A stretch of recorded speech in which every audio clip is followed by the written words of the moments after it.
Madame, Monsieur, bonsoir. Ce dimanche, l'équipe nationale affronte le Lesotho. Ça ne devrait être qu'une simple formalité pour cette deuxième journée des éliminatoires de la Coupe d'Afrique des Nations. Un match où peut-être l'entraîneur national doit oser, doit peut-être observer certains joueurs.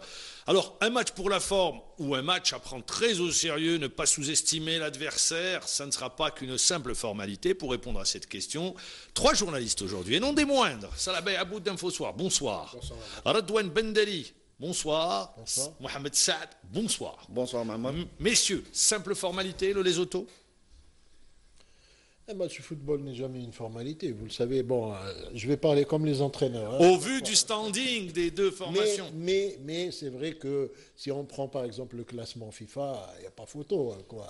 Les autos, ça devrait être une petite balade, un petit voyage de plaisance pour les Verts. Voilà, mais bon, maintenant, il faut voir tous les paramètres qu'il y a dans ce match.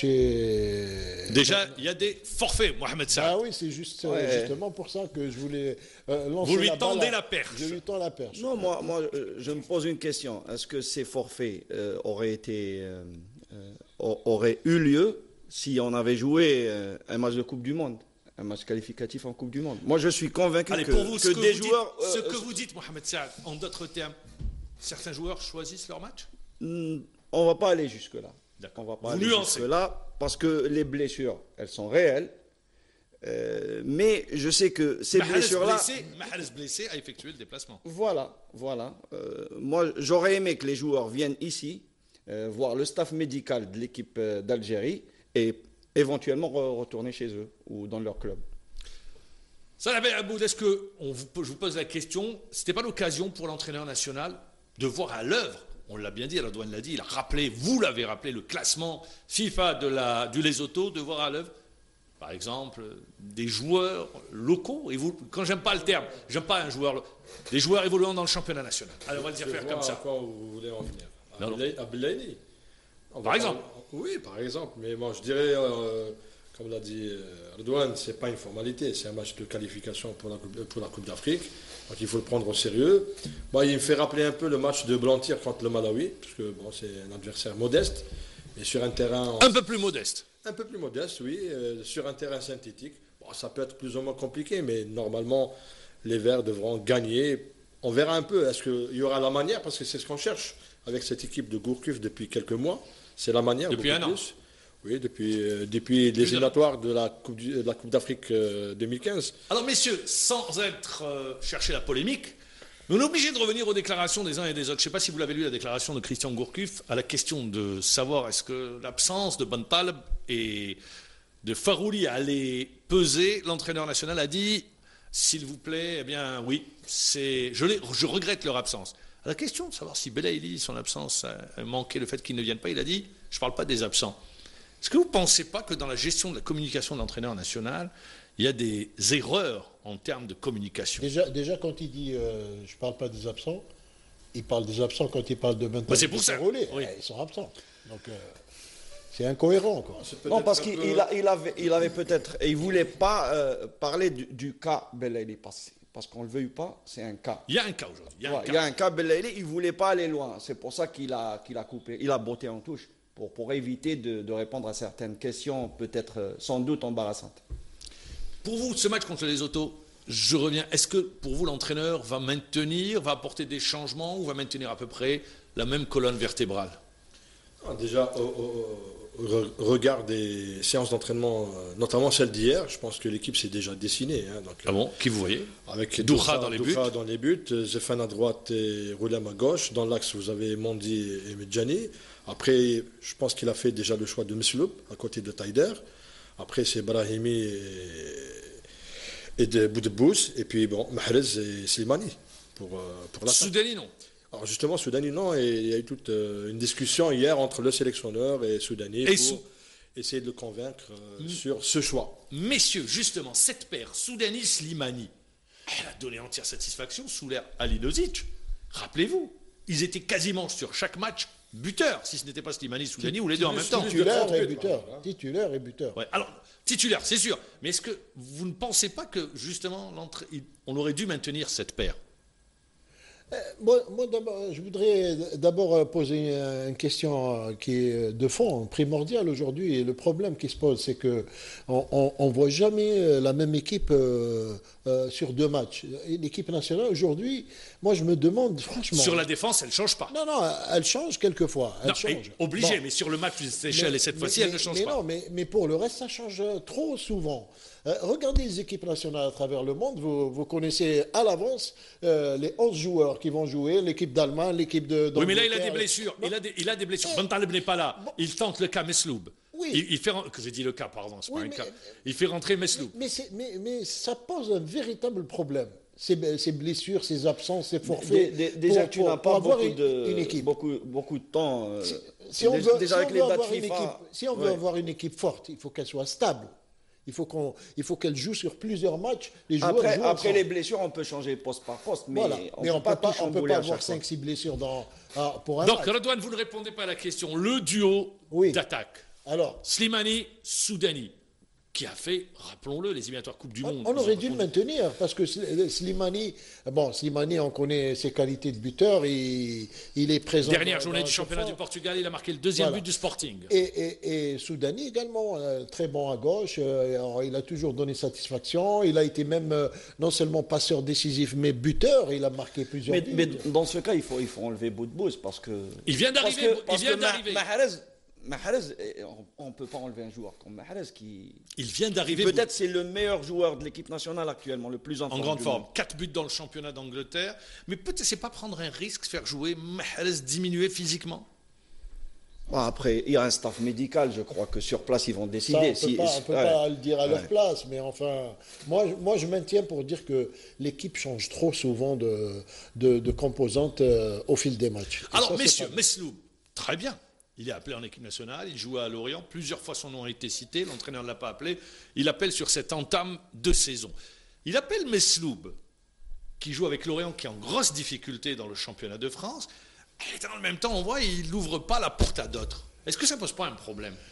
Non, mais je crois que Gourcuff, il reste un peu sur sa stratégie, sur sa philosophie. Donc Lorient, suivez mon regard. Donc, puis c'est un joueur qui pourquoi Mostefa, il était à Lorient, il l'a pas appelé. Pourtant c'est un joueur, c'est un porteur d'eau. Oui, d'accord, mais M. Loub, il joue à un poste dont il a vraiment besoin en l'absence de Bentaleb. Donc forcément, il a fait appel à lui, vu un petit peu son âge. Il n'est pas jeune, M. Loub, donc il a du vécu. Donc je pense qu'il lui a confié un rôle bien précis lors de ce match. Je pense, Ahmad Jebou, si vous permettez, je pense qu'on est passé un peu trop vite sur le sujet des joueurs. Vous n'aimez pas le terme locaux, les joueurs qui jouent dans le championnat d'Algérie. Moi, j'aimerais qu'on revienne un peu sur le cas Belaïli.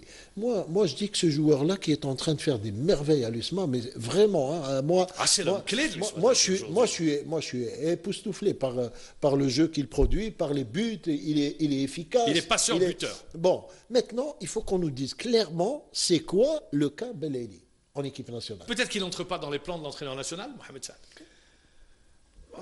Moi, j'ai envie de parler de cette convocation entre guillemets. Moi, je n'aurais pas pris Belaïli comme réserviste. Parce que s'il était venu comme réserviste, on l'aurait cassé.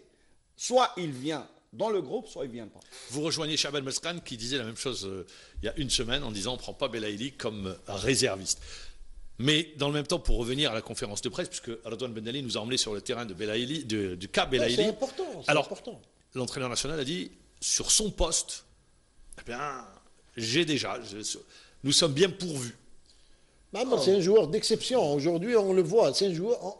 Ça existe dans tous les pays du monde. C'est un joueur d'exception. En ce moment, il est en train comme on dit, de casser la baraque. On ne peut pas se permettre de se priver d'un joueur pareil en équipe nationale. Moi, je l'ai dit, il y a 3 jours, sur ce même plateau. Quand on a un joueur pareil, n'importe quel sectionneur au monde ne peut pas refuser une telle pépite. J'avais même cité le cas de Deschamps l'année dernière, quand il avait Fekir. Donc, il n'a pas hésité à prendre ce joueur en équipe nationale. Il y avait la pression de l'Algérie. Non, mais au-delà de la pression de l'Algérie. Mais quand on a un joueur pareil, le meilleur du championnat, on ne peut que le prendre. Maintenant, le faire jouer ou pas, ça c'est une autre paire de manches par rapport à sa stratégie. Et s'il y a d'autres considérations, qu'on nous le dise. S'il y a d'autres choses. Il ne l'a pas dit en conférence de presse. Je pense pas. De toute façon, c'est des choix d'entraîneur. C'est le choix de l'entraîneur national. Il s'est rabattu, et d'ailleurs vous en avez parlé, Mohamed Saad, suite aux défections de 2 joueurs. Il a fait appel à lui. Bon, le portable était éteint.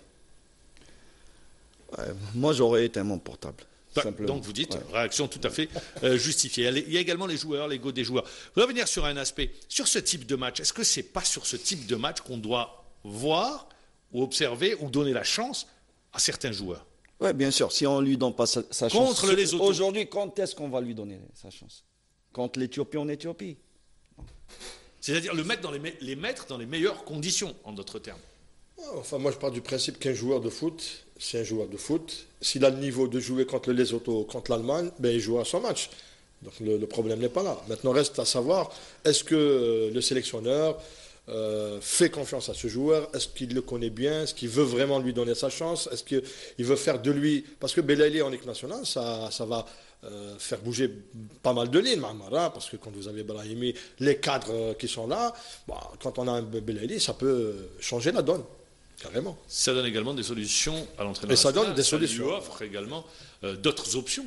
Et puis ça lui donne un large éventail de joueurs pouvant être sélectionnés. Oui, mais Belaïli, c'est un joueur qui fait le jeu, surtout que Belaïli, je ne sais pas si vous allez me rejoindre, on a rebondi inévitablement sur le cas Belaïli, c'est un joueur polyvalent, il peut jouer à la pointe. À tous les postes d'attaque. Bien sûr, et également sur les flancs droits ou le flanc gauche.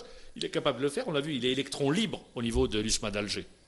Il peut même venir de derrière, comme il le faisait avec les U20.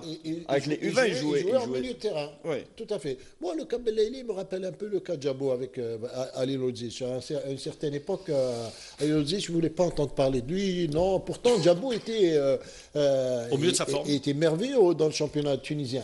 Et un jour... Ali Lodzic a dit il a 10 minutes dans les jambes. Oui, mais il l'a dit, mais moi, j'ai bien compris ce qu'il a voulu dire. J'ai eu l'occasion de discuter avec lui une fois en aparté sur ce cas, et il m'a dit, moi, j'ai dit ça, c'est pas comme ça que je l'ai dit dans ce sens. Je l'ai dit pour secouer le joueur, pour l'exhorter. Il avait dit qu'il était introverti. À travailler un peu plus. Mais à un moment donné, Ali Lodzic s'est rendu compte qu'il ne peut pas se passer de ce joueur-là. Et ça a été le cas en Coupe du Monde. En Coupe du Monde, il a fait des choses extraordinaires. Non, la différence entre Ali Lodzic et Gourcuff. Ali Lodzic, il te donne des explications. Même si on est ou on n'est pas d'accord, c'est notre paire de manches. Au moins, il t'explique, il te donne des explications, des arguments pour lui. Mais Gourcuff, il ne te dit rien. À chaque fois qu'il est embarrassé par un cas, il botte en touche. Alors, messieurs, ça fait, on le disait au tout début de cette émission, Christian Gourcuff est à la tête des Verts depuis la dernière Coupe du Monde. Alors, messieurs, pour vous, est-ce qu'il tient son match référence? Est-ce qu'il a un match référence? Pour moi, pas encore, parce que face aux grosses équipes, c'est-à-dire le Ghana, la Côte d'Ivoire, le Mali, on a perdu en match officiel. En match amical contre le Qatar, on est passé à côté. Donc, le Sénégal peut-être. Le Sénégal peut-être. Oui, peut-être le Sénégal, oui. Bon, on a fait un beau match, mais je reste persuadé qu'il n'a pas encore son match référence. Il n'a pas son match référence. Oui. Je suis d'accord avec... Pas de match référence. Vous dites le Sénégal, oui. D'accord. Est-ce qu'aujourd'hui, pour vous, Gourcuff, parce que quand il est arrivé, rappelez-vous ce qu'il avait déclaré, ça fait 1 an et quelques, je viens pour mettre en place, justement, un plan de jeu. Est-ce qu'il le tient, son 4-4-2, son fameux 4-4-2? Est-ce qu'aujourd'hui, quand vous regardez les Verts jouer, vous voyez justement ce 4-4-2, vous voyez cette équipe dominatrice sûre d'elle, sûre de son jeu, sûre du contenu? On ne peut pas venir en sélection avec des certitudes. Parce que la sélection, tu ne peux pas prendre le joueur que tu veux. Je ne sais pas si je me... Non, là, je ne vois pas. Par exemple, en club, tu as besoin d'un... je rappelle le cas Sadan, il est passé au 3-5-2 parce qu'il n'avait pas d'arrière droit. Il a mis en place une tactique par rapport à l'effectif qu'il a sous la main. Très bien. Donc tu ne peux pas, en équipe nationale, tu ne peux pas avoir tous les joueurs dont tu as besoin. En club, tu as besoin d'un arrière droit, tu le recrutes. En équipe nationale, s'il n'y a pas on est resté sans arrière droit pendant... Très longtemps. Voilà. C'est le point faible. Donc on ne peut pas venir avec des certitudes en sélection. Si c'était un club, j'aurais été d'accord. Mais aujourd'hui, il est pourvu sur chaque poste, il a des doublures. Sur chaque poste, il y a des doublures, mais il est pourvu en termes de joueurs. J'ai dit, on ne peut pas venir avec des certitudes comme ça. Alors, si on ne peut pas têtu jusqu'au bout, on peut changer par rapport à l'effectif qu'on a sous la main. Très bien. Radwan Mendeli. Moi, je vais aller plus loin. Je vais dire qu'aujourd'hui, on n'a pas d'équipe. On a une sélection, mais on n'a pas encore une équipe, une ossature, un bloc qui s'impose pour un match donné. Aujourd'hui, je reviens encore une fois, les joueurs changent trop souvent et on n'arrive pas à avoir cette équipe, ce bloc qu'on a réussi à avoir. C'est dommage parce qu'on a réussi à atteindre ça avec Halilović en Coupe du Monde. On est arrivé à un moment donné à avoir vraiment une équipe. Vous avez vu l'équipe qui a joué contre l'Allemagne, celle qui a joué contre la Russie, la Corée du Sud. Ça, c'était une équipe. C'était une équipe. Mais là, aujourd'hui, il n'y a pas. Ça, c'est les matchs... mais c'est deux philosophies de jeu complètement différentes. Oui, c'est ça, on le savait dès le départ. Ce qui était attendu de Gourcuff, c'était ça. Halilović avait laissé l'équipe face à l'Allemagne. Donc, on bloque justement avec une âme, etc. Lui, il devait faire évoluer cette équipe, la faire progresser, la bonifier, la valoriser. Au moins la maintenir. On n'a pas encore vu ça parce que lui, il est venu avec sa façon de faire, sa philosophie. Alors, donc il a voulu faire changer les choses. Justement, en termes de charisme, il y a une différence. Plus charismatique, Halilović, Gourcuff, un peu trop introverti, ne pensez-vous pas, même dans sa relation peut-être avec les joueurs? On le sent moins présent. La gestion du groupe. Dans la gestion du groupe. La gestion du groupe, moi je pense que Halilović est nettement supérieur. Homme de poigne, c'est ce qui... Mohamed Saad, pour vous, dans la relation joueur-entraîneur, il y a beaucoup moins de présence peut-être dans la gestion du groupe. Ce sont deux caractères différents, mais est-ce que le fait d'être introverti ne lui permet pas de maîtriser le groupe? Je ne suis pas d'accord. Je crois qu'il maîtrise aussi le groupe, sans faire de tapage. Sans faire de tapage, très bien. Alors messieurs, est-ce que vous voyez la touche Gourcuff? À Lorient, tout le monde parlait de cette touche Gourcuff, du beau jeu. Oui, est-ce que vous la sentez en équipe nationale? À Lorient, il faut voir, il a passé beaucoup de temps. 20 ans. En plus, avec une petite escapade au Qatar. Un club, il a toute la semaine. Il travaille toute la semaine avec un club. Ce n'est pas le cas en équipe nationale. C'est incomparable. Lorient, on ne peut pas comparer. Nationale, et puis en plus, Lorient, c'est. Vraiment... Non, je parle pas je parle du jeu. Non, mais. Indépendamment, bien pas sûr, du potentiel ni de la grandeur du club, mais du jeu. Même en termes de jeu, Lorient, c'était ça jouait bien. Ça jouait bien, mais c'était relatif. Ça jouait bien par rapport à quoi? Par rapport à ce qu'il y avait à l'époque dans le championnat de France. Aujourd'hui, Lorient. Ils n'ont pas Gourcuff, ils ont Ripoll. Non, mais même avec ou sans Gourcuff, ils jouent le PSG, ils prennent 6 buts, 7 buts. C'est pas une référence, Lorient. Moi, je dis que Gourcuff, il faut voir maintenant son parcours, son CV. Qu'est-ce qu'il a fait durant sa carrière d'entraîneur? Et c'est à partir de là qu'on peut déterminer sa philosophie, son style de jeu, sa méthode, ce qu'il doit faire. Et d'abord, il faut qu'on définisse également quels sont les objectifs qu'on lui a assignés. C'est très bien, les objectifs sont définis, on les connaît. Oui, mais... C'est aller dans le carré d'A, c'est Coupe du Monde. Non, je ne parle pas en termes de résultats. Ces objectifs en tant que technicien au niveau de la fédération. Mise en place d'un plan de jeu, d'un système de jeu. Et d'ailleurs, c'est pas pour rien qu'il a été nommé directeur des équipes nationales. Voilà. Et on n'y est pas encore. On n'y est pas encore à cet objectif-là. On n'y est pas encore. Mohamed Saad. Et je crois qu'il faut lui laisser le temps. Il faut aller jusqu'en 2018. Merci. Ce facteur, le facteur temps. Le facteur temps est important. Il y a le match, il y a eu les Seychelles, il y a le Libéria. Au mois d'octobre, il y aura 2 matchs. C'est le facteur temps, c'est les dates FIFA. Si ce n'est pas un match officiel, vous avez 3 jours, vous regroupez vos joueurs. Il n'y a pas beaucoup de temps également. Oui, justement, c'est là la difficulté de l'entraîneur. C'est pour ça qu'il faut aller jusqu'en 2018 au minimum. Il y a 1 an déjà qui s'est écoulé depuis que l'entraîneur national. Au bout d'1 an, ni Saadane ni Halilović n'ont pu asseoir leur philosophie de jeu. C'est vrai. C'est vrai. 1 an, c'est court puisque. Sauf à la différence que Saadane a pris l'équipe, elle était au fond du puits. Halilović, c'était une génération qui partait, donc il devait reconstruire. Et la prise également au fond du puits, parce qu'elle était éliminée de partout. Mais aujourd'hui, c'est une équipe qui est prête, avec des individualités, avec des joueurs qui jouent dans les grands clubs. Et puis pour revenir à Saadane, il n'avait pas autant de qualité. Et dans le banc. En attaque surtout, il n'avait pas autant de qualité. Il y a la qualité sur le terrain et au niveau du banc. Messieurs, qu'est-ce qu'on peut attendre? On va le juger sur quoi? Sur le résultat, le nombre de buts marqués ou sur le contenu contre le Lesotho? Sur ce genre de match, moi j'attends toujours le contenu parce que le résultat, ça devrait être une formalité. Voilà. Vous le dites, c'est une formalité pour ça devrait être une formalité face à un adversaire modeste. Très bien, c'était la question de départ. Voilà. Donc je reviens au contenu. Qu'est-ce que vous attendez, vous, Mohamed Saad? J'attends à ce que Gourcuff fasse que les joueurs se subliment comme ils le font si bien en Coupe du Monde. Parce qu'il y a un problème en Algérie. quand on joue le haut niveau, on se sublime. Quand on joue contre des équipes, disons, moyennes ou en Afrique, on n'a pas la même motivation, d'où les forfaits dont on parlait tout à l'heure. Et sur le jeu, vous n'avez pas parlé du jeu. Donc vous dites sublimé, d'accord. Mais qu'est-ce que vous attendez sur 90 minutes? Quand tu as des joueurs à 100% de leurs moyens, ils peuvent appliquer à la lettre ce que toi tu veux, ce que tu attends d'eux. Moi, je dis que c'est l'occasion ou jamais, le Lesotho, c'est l'occasion ou jamais d'allier l'art et la manière, de gagner et de montrer ce qu'on peut faire en termes de qualité de jeu de football. Hein, c'est ça. Hein. Si je comprends bien à travers ce que vous dites, messieurs, c'est tout autre résultat qu'une victoire serait synonyme, entre guillemets, d'échec. Ah ben tout. Il n'y a pas photo, c'est normal. L'Algérie, le Lesotho, donc le devrait être en faveur. Moi, je me souviens d'un match, messieurs.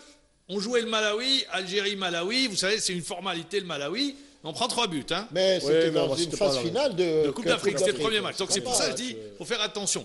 Eh oui, mais il faut faire attention, justement. Le Malawi, on l'a joué à midi. Ouais. Et là, on joue à 14h. Voilà, à 14h. Donc il y a le tartan aussi. Donc c'est pas gagné. Moi, je pense qu'il ne faut pas juger l'équipe sur le résultat, sinon sur la manière. Et le résultat, c'est la qualification à la CAN. Ce n'est pas le résultat du Là, elle est bien engagée. S'il joue très très bien, il fait match nul. Contenu, vous allez sur le contenu. Le contenu beaucoup plus. Parce que je crois que l'objectif principal, c'est d'aller à la CAN. Ce n'est pas de gagner les autos. Très bien, donc il vous rejoint. On attendra dimanche. Salah Ben Aboud, merci d'avoir répondu à l'invitation. Redouane Bendali et Mohamed Saad, tous trois, merci une nouvelle fois. Merci de nous avoir suivis. Allez, on se donne rendez-vous dimanche à la même heure. On va débriefer ce match, les autos, Algérie. Bon week-end.